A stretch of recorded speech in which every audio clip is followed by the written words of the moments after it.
RGV అనే పేరు ఒక బ్రాండ్. అయితే గత కాలపు ఆర్జీవిని చూడాలని చాలామంది ఆశపడుతున్నారు. కానీ ఆయన వార్తల్లో ఉండటానికి ఇష్టపడుతున్నాడు. కానీ సినిమాల మీద కాన్సన్ట్రేట్ చేయటం లేదు.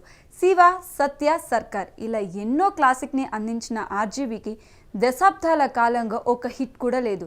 అప్పుడప్పుడు సినిమాలు చేస్తున్నాడు కానీ అవి పత్తా ఉండటం లేదు. అయితే ఈ మధ్య ఆర్జీవి ఇచ్చిన ఒక ఇంటర్వ్యూలో ఒక ఇంట్రెస్టింగ్ విషయం చెప్పారు. అదే ఇప్పుడు హాట్ టాపిక్గా మారింది.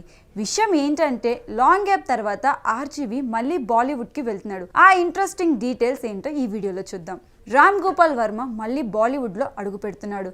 నిజానికి ఏప్రిల్లోనే ఈ విషయం చెప్పాడు ఆర్జీవి తెరకెక్కిస్తున్న హిందీ మూవీ పేరు పోలీస్ స్టేషన్ మే భూత్.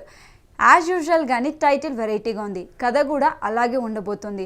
ఒక పోలీస్ స్టేషన్లో భారీ ఎన్కౌంటర్ జరుగుతుంది. ఆ ఎన్కౌంటర్లో కొంతమంది గ్యాంగ్స్టర్లు చనిపోతారు. వాళ్ళంతా భూతాలుగా మారి పోలీస్ స్టేషన్లోనే ఉంటారు. భూతాలైన గ్యాంగ్స్టర్లు పోలీసులని ఎలా ఇబ్బంది పెట్టారు, ఆ సమస్య నుంచి పోలీసులు ఎలా తప్పించుకున్నారు అనేదే కథ. వినటానికి ఫన్నీగా ఉన్న నవ్విస్తూనే ఇదే కథతో ఆర్జీవి జనాన్ని భయపెట్టాలని చూస్తున్నాడు. నటీనటుల విషయానికి వస్తే మనోజ్ బాజ్పాయ్ ఇందులో లీడ్ యాక్టర్గా కనిపించబోతున్నాడు. సత్య, కౌన్సుల్ చిత్రాల తర్వాత ఆర్జీవి, మనోజ్ కాంబినేషన్లో వస్తున్న మూవీ ఇది. మనోజ్ లాంటి ఆర్టిస్ట్ని వెలుగులోకి తెచ్చింది ఆర్జీవినే.